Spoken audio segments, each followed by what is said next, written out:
मी doctor सुचित तांबोळी, नीट PG counsellor. आज आपण आता आपलं काउन्सिलिंग सुरू झालेलं आहे MCC वरती आणि त्याच्यामध्ये ज्या फॉर्म भरण्याचे स्टेप्स आहेत त्या पाहणार आहोत। त्याच्यामध्ये आता पहिली आपल्या ज्या याच्यातली पहिली स्टेप जी आहे तर ती पहिली स्टेप आहे आता न्यू कॅन्डिडेट रजिस्ट्रेशन, याच्यावरती क्लिक करायचं। न्यू कॅन्डिडेट रजिस्ट्रेशनवर क्लिक केल्यावरती काय येईल की नीट पीजी मेडिकल काउन्सिलिंग 2025, मग नीट पीजी रोल नंबर येईल, मग पासवर्ड, मग सिक्युरिटी पिन। तर सिक्युरिटी पिन ची कॅप्चा असतं त्याच्याप्रमाणे आपल्याला ती टाकायला लागते आणि मग काही वेळेला लिसन सिक्युरिटी पिन ऑडिओ पण असतं, तर तो पण आपण ऐकायचा। त्याच्यानंतर जर समजा रजिस्टर ऑलरेडी कॅन्डिडेट असेल तर ह्या सगळ्या गोष्टी करून फॉरगेट पासवर्ड असेल तर तेच करायचं। पण जर आपल्याला त्याच्याप्रमाणे जायचं असतं आणि यामध्ये आता पहिली स्टेप जी असते तर त्याच्यामध्ये आता समजा हे झालं आपल्याला जे रजिस्टर कॅन्डिडेट ऑलरेडी आहे, मग त्याच्यानंतर आपल्याला काय असतं की एक पूर्ण असं माहिती येते की प्लीज रीड केअरफुली म्हणून। मग त्याच्यामध्ये I hereby agree to the following terms and conditions, की ज्याच्यामध्ये ॲडमिशन प्रोसेसबद्दल I have gone through the process वगैरे सगळं करायचं आणि I declare that I will not disclose password to anybody, किंवा पासवर्ड पॉलिसी काय आहे। तर त्याच्यामध्ये ते पासवर्ड पॉलिसी आपल्याला सगळ्यांना माहितीच आहे की 8 ते 13 कॅरेक्टर, एक अप्पर केस, एक लोअर केस, एक न्यूमरिक आणि एक स्पेशल कॅरेक्टरिस्टिक, असा आपला पासवर्ड एकदम स्ट्रॉंग करायला पाहिजे। आणि मग समजा काही वेळेला चेंज पासवर्ड करायचा झाला तर काय करायचं तेही आपल्याला माहिती पाहिजे।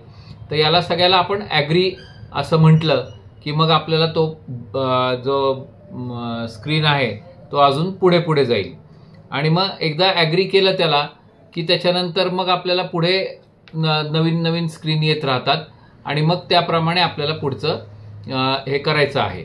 आता न्यू कॅन्डिडेट रजिस्ट्रेशन जर असेल तर नीट पीजीचा रोल नंबर टाकायचा, म्हणजे ज्यांनी आधी रजिस्ट्रेशन केलेलं नाही आहे त्यांच्यासाठीचं मगाशी सांगितलं।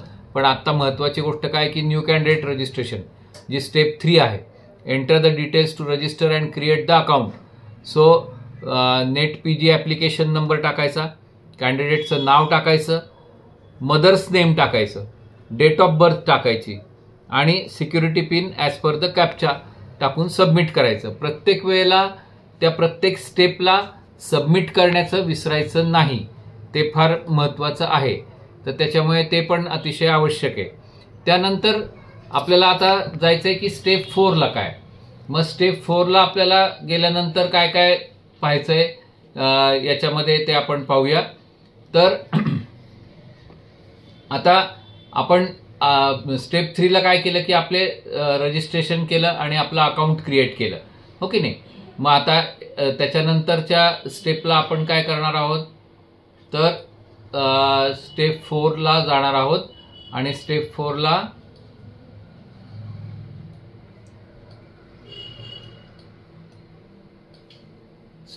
आपण क्रिएट पासवर्ड करणार आहे। मग क्रिएट पासवर्डमध्ये इथे न्यू कॅन्डिडेट रजिस्ट्रेशन, त्याच्यामध्ये नीट पीजीचा रोल नंबर, नीट पीजीचा application number, candidate name, mother name, date of birth हे आपण टाकलेले आहे। मग नंतर मोबाईल नंबर आणि ईमेल ॲड्रेस टाकायचा। मग चूज युअर पासवर्ड, मग पासवर्ड एकदा टाकला की मग तो परत कन्फर्म पासवर्ड करायचा आणि मग सिक्युरिटी पिन जी कॅप्चा असते त्याच्याप्रमाणे करायचं आणि सबमिट आणि नेक्स्ट करायचं।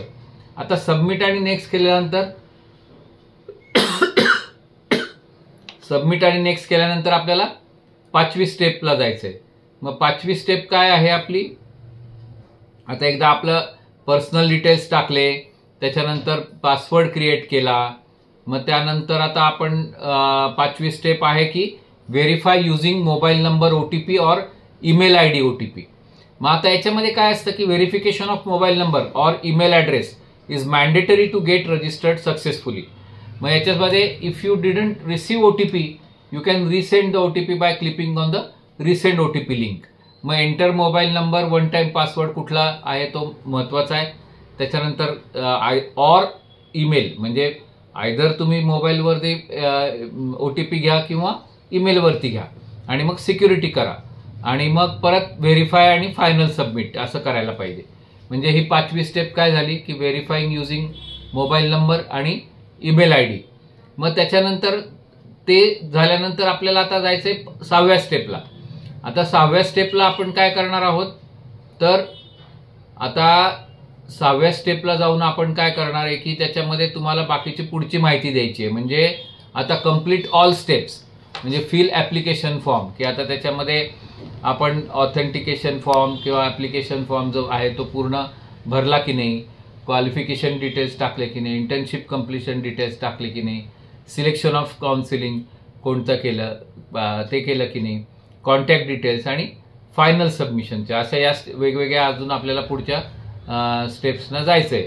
तर ॲप्लिकेशन फॉर्म फिल करणं हे जे आहे याच्यामध्ये आता फिल द ॲप्लिकेशन फॉर्ममध्ये काय काय येतं की जेंडर म्हणजे मेल फिमेल आहे की नाही, नॅशनॅलिटी इंडियन आहे, मग रिलिजन काय आहे, मग कॅटेगरी कोणती आहे. आता याच्यामध्ये एक खूप महत्त्वाचं आहे की कॅटेगरी आपल्याला प्रॉपर जी आहे तीच टाकायला पाहिजे.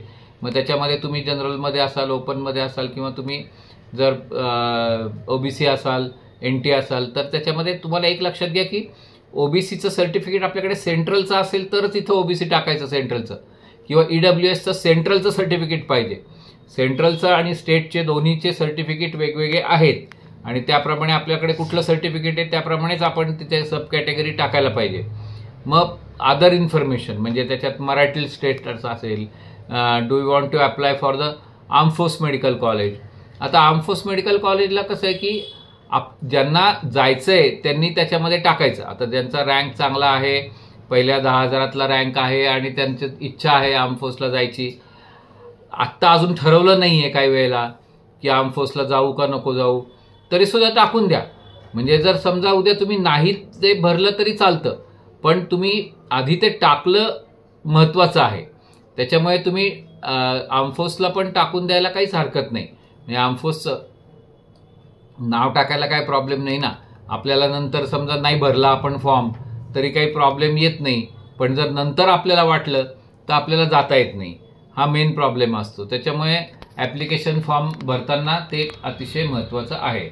त्यानंतर 8वी स्टेप काय आहे तर 8वी स्टेप आहे फिल द क्वालिफिकेशन डिटेल की त्याच्यामध्ये क्वालिफिकेशन डिटेलमध्ये enrolment number is a unique number on the MBBS degree and if it is not available you can enter not available. त्याच्यानंतर पासिंग स्टेटस म्हणजे तुम्ही कुठून पास झाला, म्हणजे युनिव्हर्सिटीचं नाव, पासिंग इयर काय आहे, तुमचा एनरोलमेंट नंबर काय होता, तर हे सगळं आपण भरायचं असतं. म्हणजे त्याला क्वालिफिकेशन डिटेल्स म्हणतात. 8वी स्टेप ती आहे.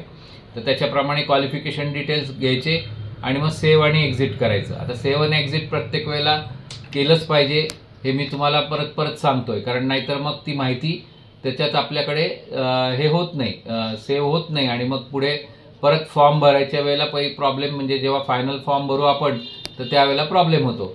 त्याच्यानंतर मग 9वी स्टेप आहे फिल द इंटर्नशिप डिटेल्स. मग इंटर्नशिप डिटेल्स म्हणजे काय की इंटर्नशिप कधीपासून हे केली, have you completed internship Wien, हे ते त्याच्यामध्ये डिटेल्स येतात, ते आपल्याला डिटेल्स त्याचे भरायचे. आता काही जणांचे सर्टिफिकेट वगैरे जर आले नसतील तर त्यांना ॲप्लिकेशन केलं आहे म्हणून ते हे करू शकतात की ॲप्लिकेशन दिलेलं आहे म्हणून त्याची जी रिसिट आहे ती पण लावू शकतात.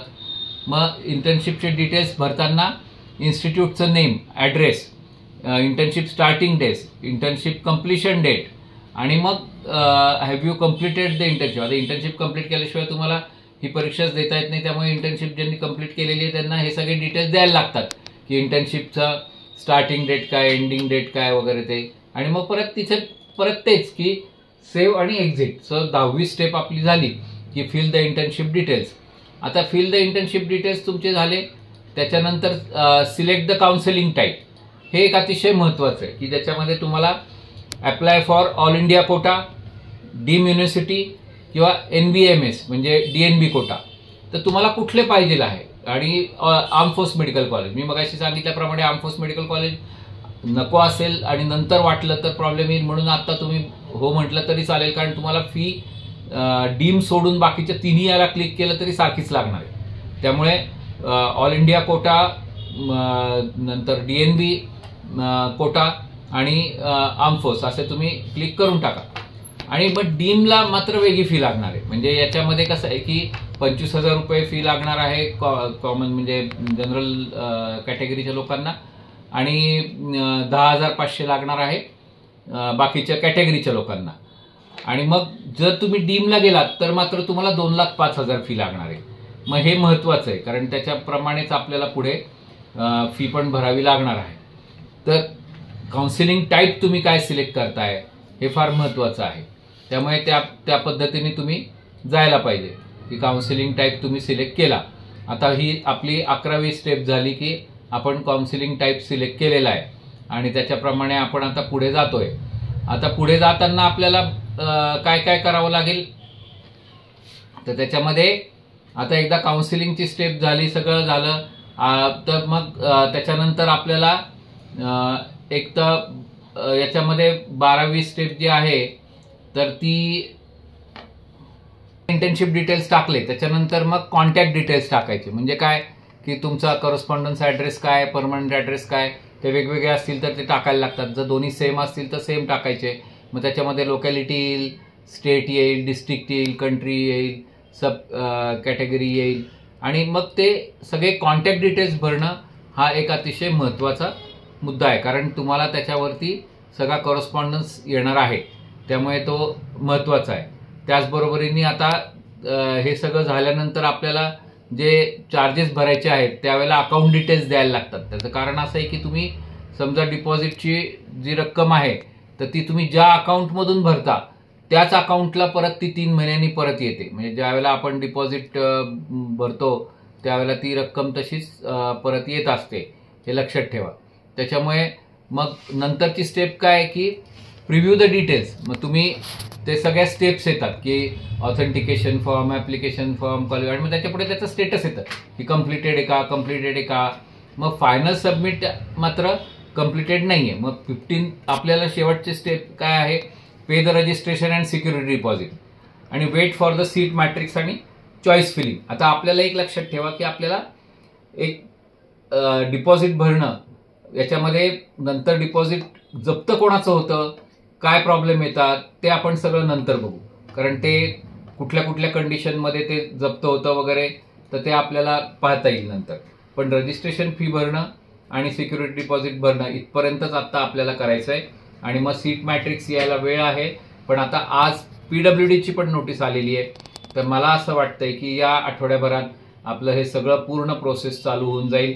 आणि मग तुम्हाला आता तिथे काही जरी शंका असल्या तर तुम्ही डॉक्टर सुचित तांबोळी 9822294550 या नंबरवरती मला मेसेज करू शकता.